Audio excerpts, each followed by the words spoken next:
12 men have walked on the moon. 12 human beings have stood on that barren gray surface, looked up at Earth hanging in the black sky, and experienced something the rest of us can only imagine. They came back heroes, they gave interviews, wrote books, appeared at schools and museums. They told us about the science, the mission objectives, the technical achievements, but there was always something they did not talk about. Something in their eyes when the questions got too personal. Something in the way they would pause before answering when asked what it was really like. For decades, the official story was enough. The moon was exactly what we expected. A dead rock, cratered, and gray. Scientifically interesting, but ultimately barren. The astronauts saw what the cameras showed us, nothing more. But in recent years, something extraordinary has been happening. The surviving Apollo astronauts, now in their 80s and their 90s, have started saying things they never said before. Things that contradict the sanitized story NASA told for over 50 years. Things that suggest the moon landing was not exactly what the world had been led to believe. And in a series of emotional interviews that have sent shockwaves across the internet, one astronaut finally broke down. At 93 years old, facing the end of his life, Buzz Aldrin did something unthinkable. He cried on camera and revealed what he has been holding back for over half a century. This is not speculation. This is documented testimony from a man who was there, who walked on that alien surface, who saw things that were never in any mission report. The only question is whether we are ready to hear what he has to say. Buzz Aldrin was born in 1930 in New Jersey. He was not some dreamer who grew up staring at the stars. There were no astronauts when he was a boy. He was a brilliant student who graduated third in his class at West Point, then earned a doctorate in astronautics from MIT. He flew combat missions in Korea, shooting down enemy aircraft.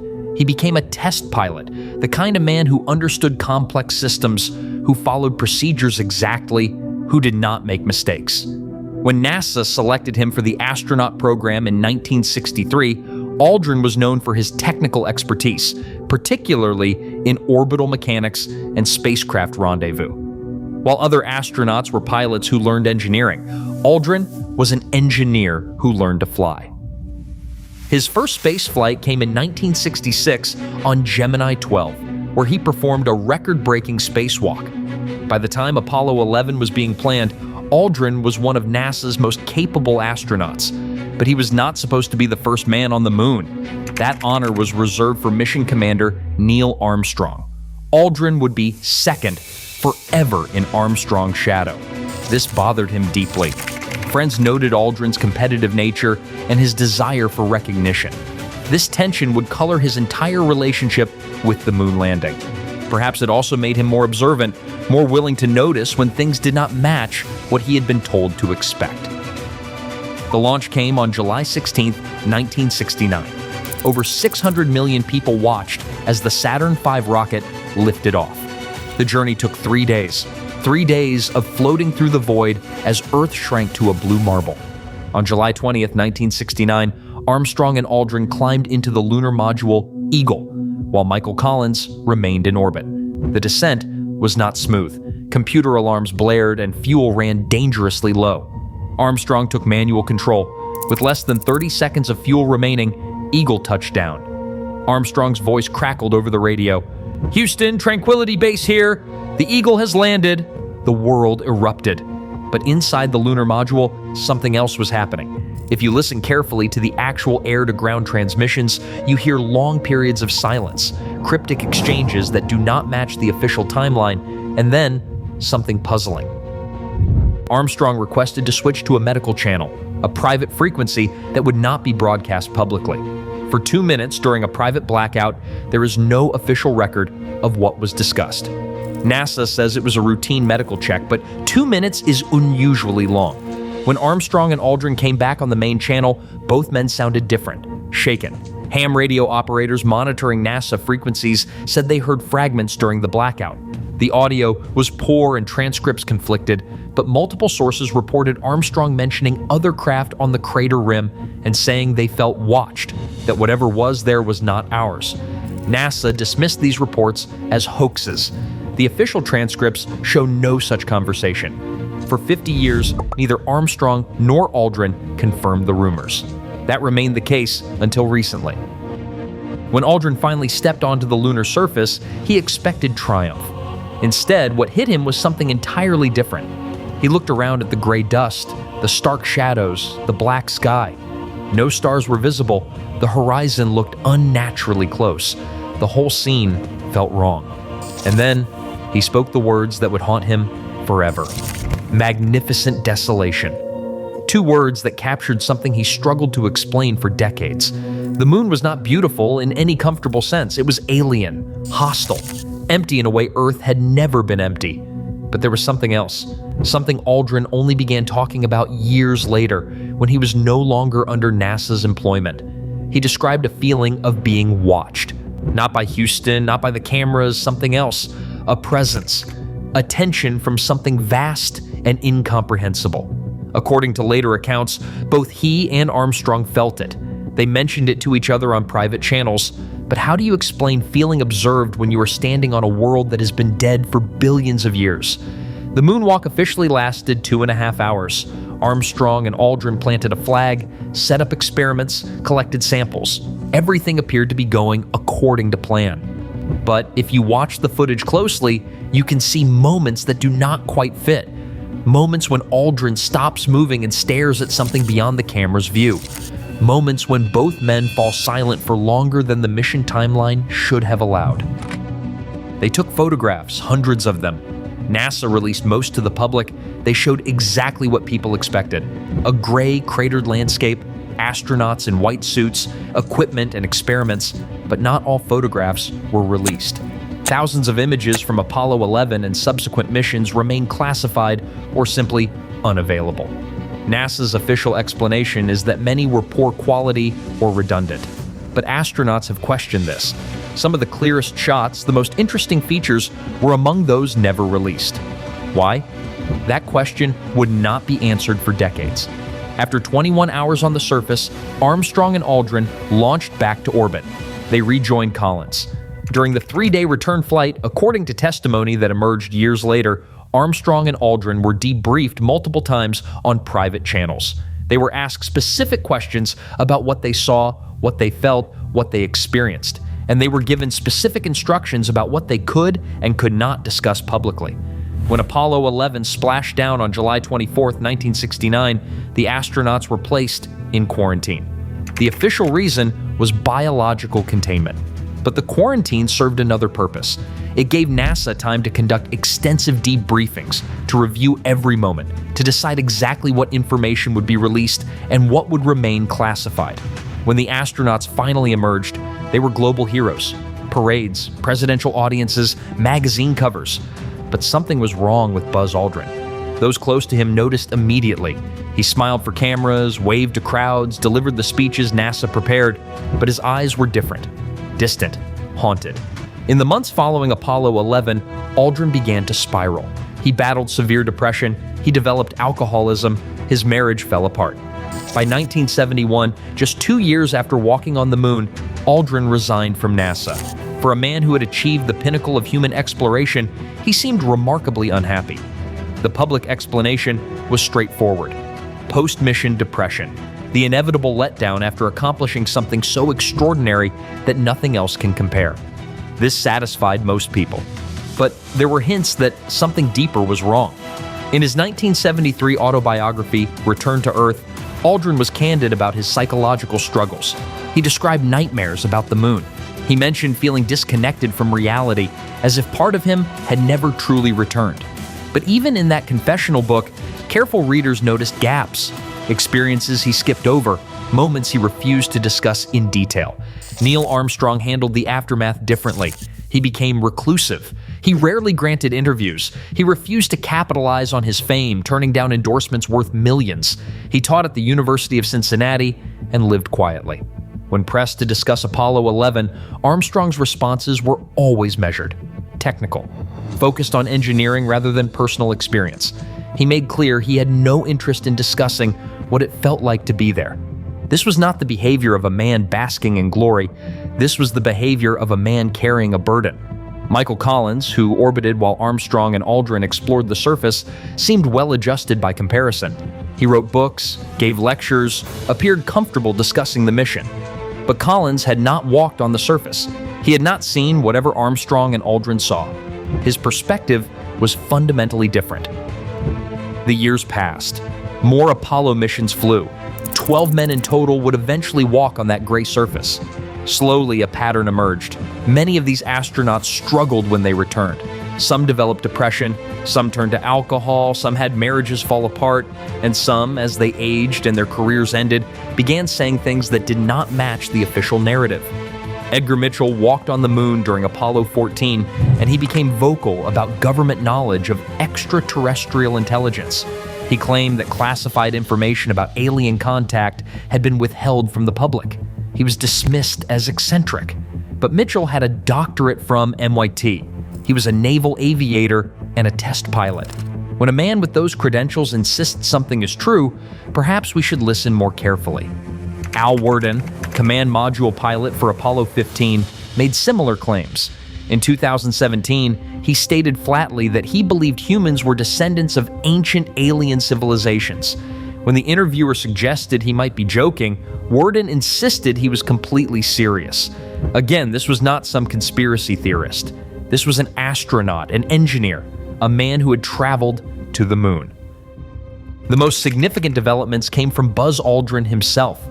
As he entered his 80s and 90s, as his contemporaries died, as he faced his own mortality, Aldrin began saying things he had never said before. In a 2018 podcast interview, the host asked Aldrin directly about anomalies during lunar missions. There was a long pause. Then Aldrin said something shocking. He began slowly, "What we saw on the moon, I cannot talk about it specifically, but I can tell you that what we were told to tell people and what we actually experienced are two different things." Neil knew this. He struggled with it his whole life. That is why he stayed so quiet. The interviewer pressed, "What did you see?" Aldrin's response was careful but unmistakable. He said there was evidence that we were not the first visitors to the moon. That is the most he could say without violating oaths he took decades ago. The interview went viral. Within days, NASA issued a statement saying Aldrin's comments were taken out of context and that he was referring to previous robotic probes. Aldrin did not publicly contradict NASA's statement, and he also did not confirm it. The ambiguity seemed deliberate. In 2019, Aldrin gave another interview about the Phobos monolith, a peculiar rock formation on Mars's moon that looks strikingly artificial. He said that when people find out about that, they're going to ask who put that there. He added, "Well, the universe put it there. Or if you choose, God put it there." The phrasing was odd. Why frame it as someone putting it there if it was simply natural? Why invoke God unless there was something inexplicable? After Neil Armstrong died in 2012, something shifted in Buzz Aldrin. Armstrong had been the senior figure, the commander. With Armstrong gone, Aldrin seemed less constrained. He became more outspoken, more willing to discuss controversial topics. In 2019, at age 89, Aldrin appeared at an aerospace conference. During the question session, someone asked about Armstrong's legacy. Aldrin's response stunned everyone in the room. He said that Neil took secrets to his grave, his voice trembling. Secrets that we swore we would never tell, but I am not dead yet, and I am tired of carrying the weight of what we saw up there. The room fell silent. Was Buzz Aldrin admitting that classified information had been withheld for 50 years? The moderator tried to move on, but Aldrin continued. They told us it was for national security. They told us people were not ready. But how long do we wait? How many of us have to die with this secret? Video of this moment spread across the internet. People analyzed his body language, his tone, the visible emotion. This was not a man seeking attention. This was a man unburdening himself. Aldrin left the conference immediately, declining follow-up questions. But the most explosive revelation was yet to come. In early 2023, Buzz Aldrin, now 93 years old and in visibly declining health, agreed to sit down for what was billed as a retrospective interview. The documentary crew expected standard reminiscences. What they got was something entirely different. The filmmaker started with safe questions. Aldrin answered politely but tersely, clearly uninterested in retreading familiar ground. Then the filmmaker asked about the moment of landing on the moon. It was a question Aldrin had been asked thousands of times. He should have had a stock answer. Instead, something broke. Aldrin stared directly into the camera, his eyes filled with tears. His hands began to tremble. The filmmaker stayed silent, letting the moment breathe. Finally, Aldrin spoke, his voice barely above a whisper. He said he was 93 years old, that he had lied about this for 54 years, and that he could not die with that lie on his soul. The filmmaker leaned forward and asked what lie and what had happened. Aldrin took a shuddering breath.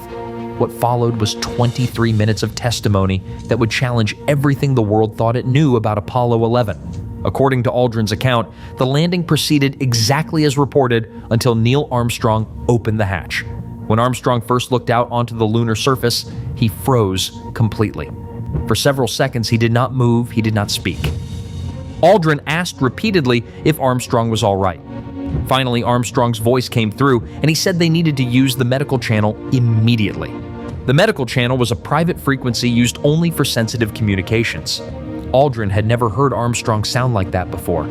He sounded frightened, uncertain. Armstrong switched channels. Aldrin could not hear the conversation with Houston, but he could see Armstrong's face through his helmet visor. It was pale, shocked, terrified.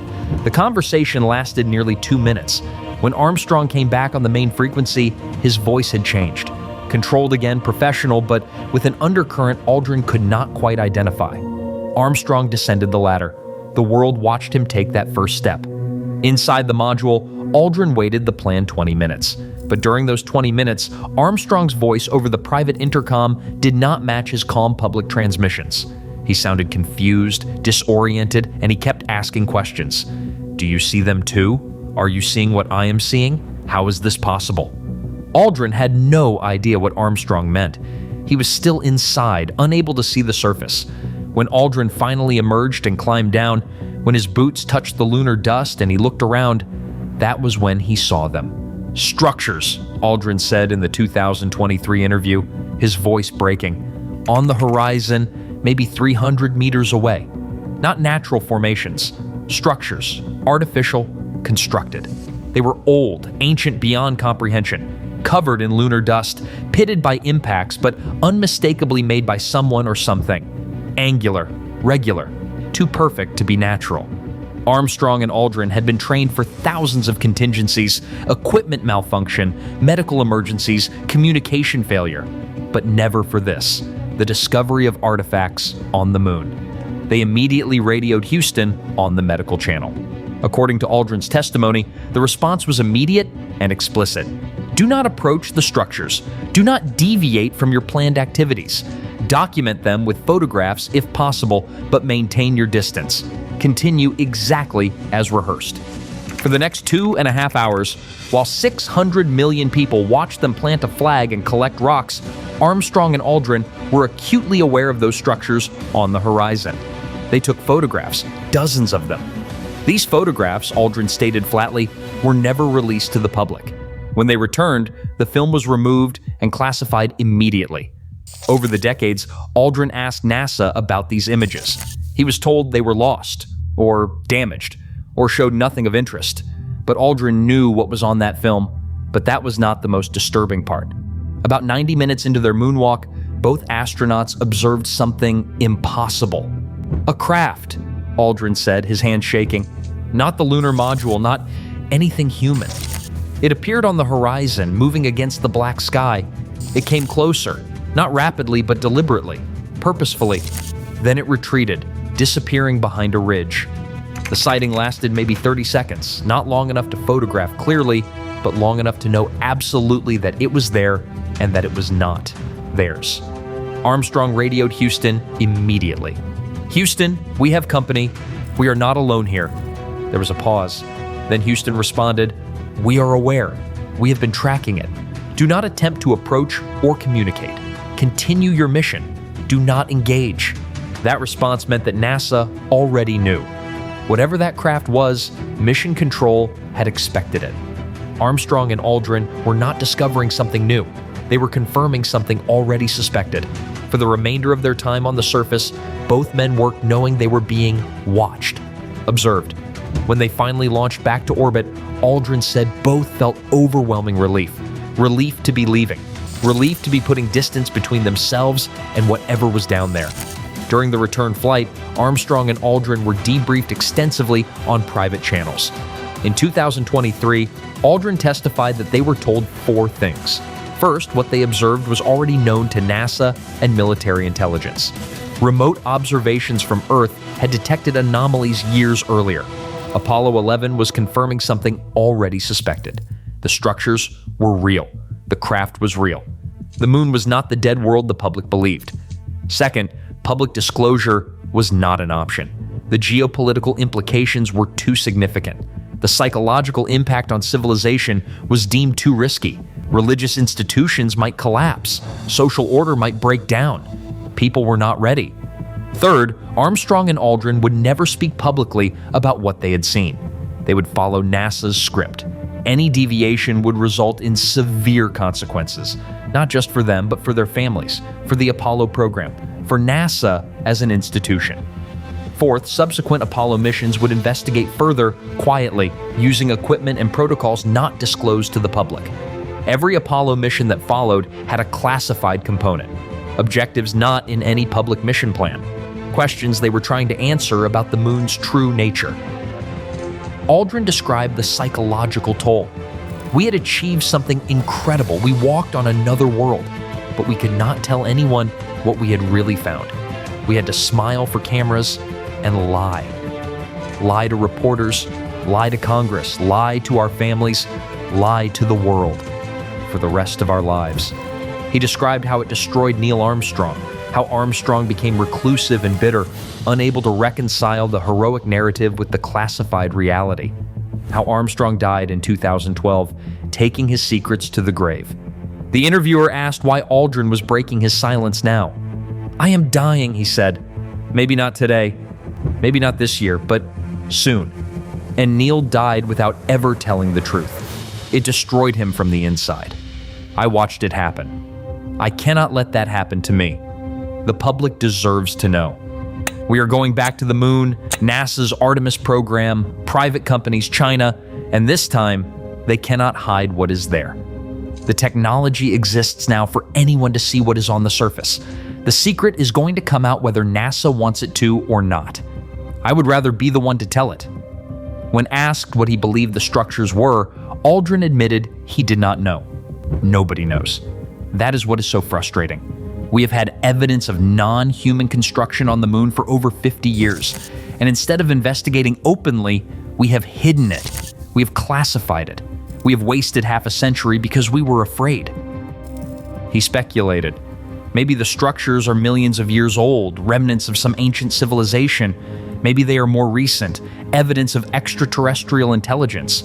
Maybe they are still active. We do not know because we have not honestly investigated. The interview concluded with Aldrin making a direct plea. He looked into the camera, tears streaming, and spoke to future astronauts, to scientists, to anyone who would listen. When you go back to the moon, look for the structures. They are in the highlands. They are old and covered in dust, but they are there. Document them, study them, tell the world what you find. Do not make the mistake we made. Do not let fear silence you. Humanity deserves the truth, no matter how strange or frightening. The interview was posted online. Within hours, it had millions of views. People shared it frantically. It was the confession everyone had been waiting for. Proof that the moon landings had hidden secrets. Proof that NASA had concealed evidence. Within days, however, the video began disappearing. YouTube removed it for misinformation. Facebook flagged it as false. Twitter suspended accounts that posted clips, but copies had been downloaded and fragments continued to circulate. NASA issued an immediate statement. They expressed concern for Mr. Aldrin's health and suggested that confusion common in individuals of advanced age might explain his comments. They emphasized that all Apollo data had been made public and showed no anomalies. They stated unequivocally that there is no evidence of artificial structures on the moon. But this denial rang hollow. It contradicted Aldrin's specific claims that photographs showing structures had been classified. Former NASA employees began reaching out to journalists speaking anonymously. Some confirmed that classified photographs from Apollo missions existed. Some mentioned rumors about unusual findings above their clearance. Some described a culture of secrecy. None provided concrete proof. All cited non-disclosure agreements and legal fears, but the pattern was consistent. Other surviving Apollo astronauts were contacted. Most declined to comment. Charlie Duke gave a carefully worded response. Every Apollo astronaut saw things that were not in the official reports. Buzz is not wrong about that. But when pressed, Duke refused to elaborate. The implications are staggering. If Aldrin is telling the truth, then humanity's greatest achievement has been fundamentally misrepresented for over 50 years. The moon is not the dead rock we were told. It has history. It has artifacts. It has evidence of intelligence predating human civilization. The space race was not just about beating the Soviets, it was about reaching the moon before anyone else understood what was there. And every Apollo astronaut was forced to carry this secret, forced to lie about the most significant experience of their lives. Some, like Armstrong, stayed silent until death. Some, like Mitchell, tried to hint at the truth through philosophical discussions. And some, like Aldrin, eventually reached a breaking point where the burden became unbearable. The question now is what happens next. New missions are planned. Artemis aims to return humans to the moon. China is planning bases.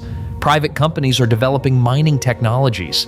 With modern equipment, it will be vastly harder to control information. If structures exist, if evidence is there, the next generation will not be able to hide it as easily. Perhaps that is why Aldrin is speaking now. Perhaps he knows disclosure is inevitable. Perhaps he wants to prepare humanity. Perhaps he wants history to record that he tried to tell the truth before it was forced into the open. Or perhaps he is simply a 93-year-old man who is tired of lying, who wants to die with a clear conscience, who believes people deserve to know what he saw. Buzz Aldrin walked on the moon 55 years ago. For 54 years, he kept the secret. He followed the script. He maintained the narrative, but now, in his final years, he has broken that silence. He has violated those oaths. The moon is not what we think. Somewhere on its surface sit structures that should not exist. Evidence of intelligence that challenges everything we thought we knew. And now, whether the world is ready or not, whether NASA approves or not, the truth has been spoken. One of only 12 humans to walk on the moon has finally revealed what he saw there. The only question is whether we have the courage to believe him. But here is where this story takes an unexpected turn.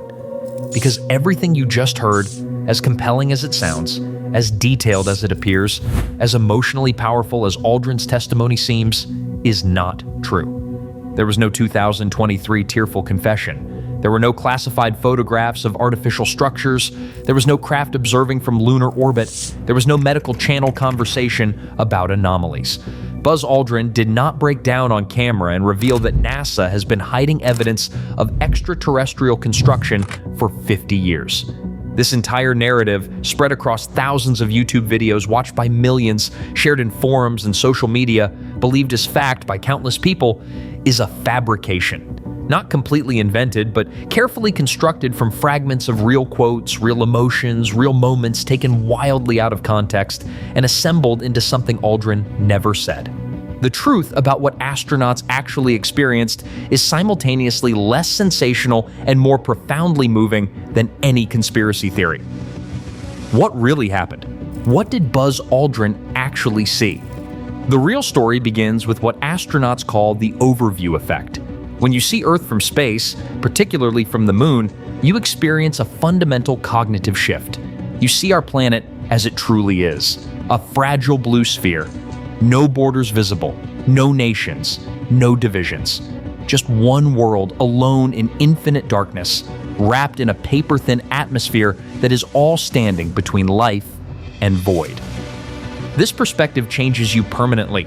You cannot unsee it. You cannot go back to thinking about Earth the way you did before. Aldrin described the moon as magnificent desolation. Those words were not poetry. They were the most accurate description he could manage for an experience that defied language. The moon is hostile beyond anything we can imagine. The silence is absolute because there is no air. The landscape is utterly lifeless, unchanged for billions of years. Every footprint you leave will remain for millions of years because there is no wind, no water, nothing to disturb it. You are the only movement this place has witnessed since it formed. Standing there, you understand viscerally that you are alive in a universe that is almost entirely dead. This experience was psychologically overwhelming. Aldrin struggled profoundly when he returned to Earth. He battled depression and alcoholism. His marriage did fall apart, but not because he was hiding secrets about aliens. He struggled because he had seen something so perspective-altering, so existentially significant, that normal life felt meaningless afterward. How do you care about traffic jams after standing on another world? How do you worry about social status after seeing all of human civilization as a tiny dot? The overview effect, combined with mission stress and the sudden return to mundane existence, created what we now understand as a form of post-traumatic stress disorder. When Aldrin says the moon is not what you think, he means something entirely different from government cover-ups.